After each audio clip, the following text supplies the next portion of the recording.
ഞാൻ കഴിഞ്ഞ വർഷം വാഴ വെച്ച സ്ഥലത്ത് തന്നെ വീണ്ടും കുറച്ച് നേന്ത്രവാഴ വെച്ചു കേട്ടോ.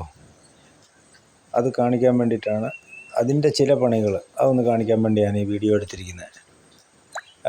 കഴിഞ്ഞ കൊല്ലം കൊല കൊത്തി മാറിയ പറമ്പാണ്.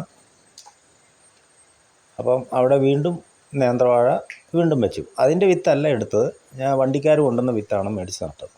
ഈ വാഴയ്ക്കകത്ത് ഞാൻ കുറച്ച് ചേമ്പ് നട്ടിട്ടുണ്ട്, അതേ ഇപ്പോൾ ഈ കാണുന്നത്. വളമിടാനായിട്ടുണ്ട്. നല്ല മഴയായ കാരണം വളമിട്ടില്ല. വേണേൽ ഒരു 15 ദിവസം മുമ്പേ നേന്ത്രവാഴയ്ക്ക് വളമിടായിരുന്നു, ഇട്ടില്ല.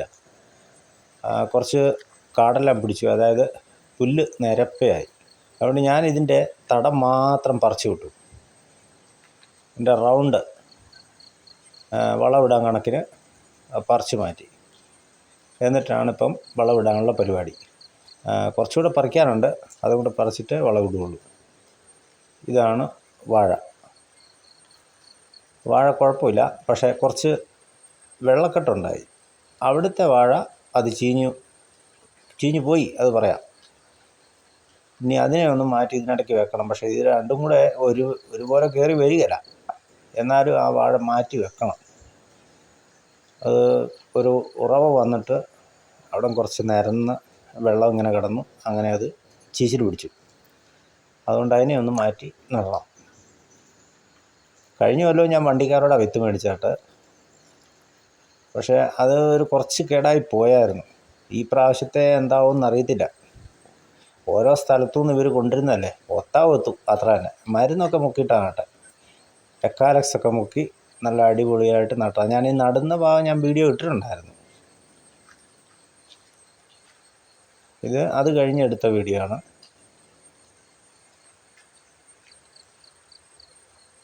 ഇതാണ് സ്ഥലം. ഇതാ പുല്ല് കണ്ടോ, ഇതിൻ്റെ ഇടയ്ക്കെല്ലാം. ഇതിൻ്റെ തടത്തിലെ പുല്ല് മൊത്തം ഞാൻ പറിച്ച് മാറ്റി.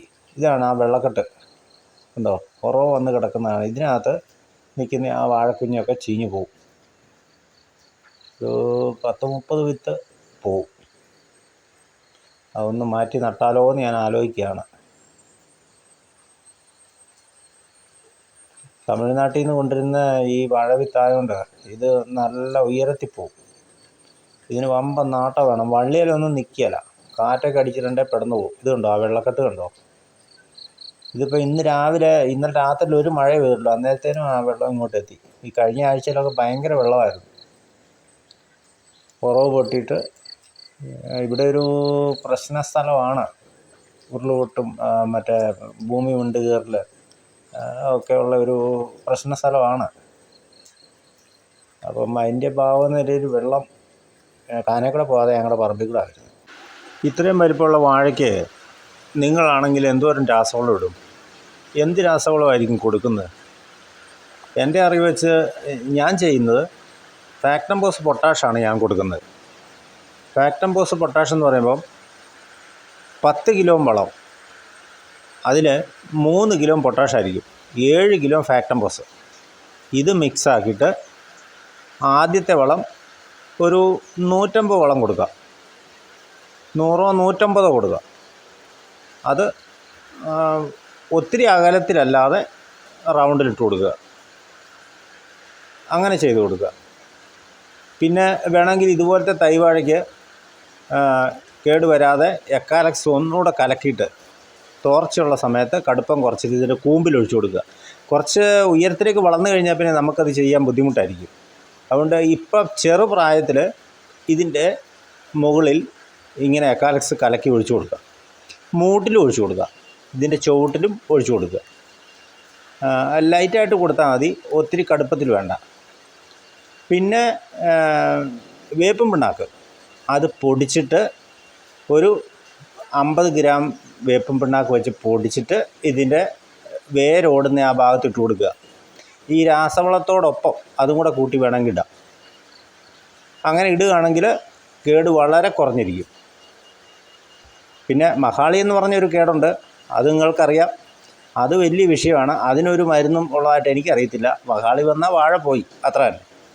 അതാണ് നമ്മളെ കഷ്ടപ്പെടുത്തുന്ന ഒരു രോഗം. നേന്ത്രവാഴ കൃഷിക്കാർക്ക് സഹിക്കാൻ പറ്റാത്ത ഒരു രോഗമാണ് മഹാളി. 4 പ്രാവശ്യം കൊടുക്കുന്ന രാസവളം ഫാക്ടംഫോസും പൊട്ടാഷുമാണ് ഞാൻ കൊടുക്കുന്നത്. ഫാക്ടംഫോസും പൊട്ടാഷും വർഷങ്ങളായിട്ട് ഞാൻ ഈ കൃഷിയിൽ ഉപയോഗിക്കുന്നതാണ്. ലാസ്റ്റ് എന്ന് പറയുമ്പം 4-2 6, ചിലത് 5 വളത്തിൽ കുലയ്ക്കും, ചിലത് 6.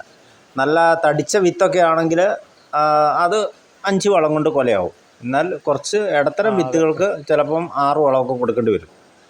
അങ്ങനെ കൊടുക്കുമ്പോഴും പൊട്ടാഷ് യൂറിയയും കൂടെ കൂട്ടിയിട്ടാണ് 2 വളം ഞാൻ ചെയ്യുന്നത്. കൊലയൊന്നും ഒരു കുഴപ്പമില്ല, നല്ല അടിപൊളി കൊലയാണ്. അപ്പം 4 വളം ഫാക്ടംഫോസ് പൊട്ടാഷ്, 2 വളം ലാസ്റ്റ് പൊട്ടാഷ് യൂറിയാണ് കൊടുക്കുന്നത്. അതൊരു 1/2 കിലോ വീതം അങ്ങോട്ട് കൊടുക്കും. ഇത്രയും ചെയ്ത് വാഴ കൊത്തി മൂടിയാൽ മതി. അത് പിന്നെ നല്ല അടിപൊളി കൊല ചാടിക്കോളും. നമ്മുടെ വിജയം ശരിക്കും പറയുകയാണെങ്കിൽ വാഴ വിത്ത് തന്നെയാണ്. വാഴ വിത്ത് നല്ല അടിപൊളിയാണെങ്കിൽ നമ്മൾക്ക് എങ്ങനെയെങ്കിലും പണിയെടുത്ത് കയറ്റിക്കൊണ്ട് വരാം. കൊണ്ടുത്തരുന്ന വിത്ത് കേടുള്ളതാണെങ്കിൽ നമ്മുടെ ഒരു വർഷവും നഷ്ടമാവും, സമയവും പോവും, പൈസയും പോവും. എന്തൊക്കെയാണ് നല്ല വിത്ത് എങ്ങനെയും തിരഞ്ഞെടുക്കുക, അതേ ഇതിനകത്ത് രക്ഷയുള്ളൂ. വണ്ടിക്കാർ കൊണ്ടുവന്നാൽ തന്നെയാണേലും നോക്കിയിട്ട് അത് കേടുണ്ടോയെന്നൊക്കെ നോക്കിയിട്ട് കുറേയൊക്കെ നമുക്ക് തിരിഞ്ഞെടുക്കാൻ പറ്റും. അങ്ങനെയൊക്കെ എടുത്ത് ചെയ്യുക, അല്ലാണ്ട് ഇപ്പം എന്നാ ചെയ്യാൻ പറ്റും? നമ്മുടെ ഈ നാട്ടിൽ വാഴവിത്ത് നമ്മൾ കൃഷി ചെയ്യുന്നതിൻ്റെ നമുക്ക് എടുക്കാൻ കിട്ടില്ല, അത് കേടായിരിക്കും. ഈ തമിഴ്നാട്ടിൽ നിന്നും കർണാടകത്തിൽ നിന്നും കൊണ്ടുവരുന്നത് മാത്രമേ നമുക്ക് നടാൻ പറ്റുള്ളൂ. അത് നോക്കിയെടുത്ത് കൃഷി ചെയ്യുക, ഈ പറഞ്ഞ പോലൊക്കെ ചെയ്യുക. രാസവളം കൊടുക്കേണ്ടതും മരുന്നടിക്കേണ്ടതും ഒക്കെ കൃത്യമായിട്ട് ഇങ്ങനെയൊക്കെ കൊടുക്കുക. പിന്നെ ഒരു കാര്യം കൂടെ പറയാനുണ്ടേ. ഇത് നോക്കിയേ, കണ്ടോ ഈ വാഴയില ഇരിക്കുന്ന പുഴുവിനെ കണ്ടോ? ഈ പുഴു ഇതിൻ്റെ നീര് മുഴുവൻ ഊറ്റി കുടിച്ചിട്ടുണ്ടല്ലോ, ഈ വാഴയുടെ കൈ മുഴുവൻ ഇങ്ങനെ ഉണങ്ങിപ്പോവും. ഉണങ്ങിപ്പോയി കഴിഞ്ഞാൽ ഇത് രക്ഷയില്ല, ഈ വാഴ നശിക്കും. അതുകൊണ്ട് ഇങ്ങനെ പുഴു കയറിയിട്ടുള്ള വാഴ ഉണ്ടെങ്കിൽ നോക്കിക്കോണം, എക്കാലക്സ് അടിച്ചു കൊടുത്താൽ മതി, മൊത്തം എണ്ണവും ചത്തു പോക്കോളും. നേന്ത്രവാഴ കൃഷി രീതികളൊക്കെ ഇനിയും ഉണ്ട് കേട്ടോ പറയാൻ. അത് ഞാൻ ഇനിയും ചെയ്യുന്ന വീഡിയോയിലൂടെയൊക്കെ സംസാരിക്കാം. ഇപ്പോൾ ഞാൻ വീഡിയോ നിർത്താൻ പോകുന്നു. എൻ്റെ വീഡിയോ ഇഷ്ടപ്പെട്ടെങ്കിൽ എനിക്ക് സപ്പോർട്ട് ചെയ്യുമെന്ന് ഞാൻ പ്രതീക്ഷിക്കുന്നു. സബ്സ്ക്രൈബ് ചെയ്യുക, ലൈക്ക് ചെയ്യുക, ഷെയർ ചെയ്യുക. ബൈ.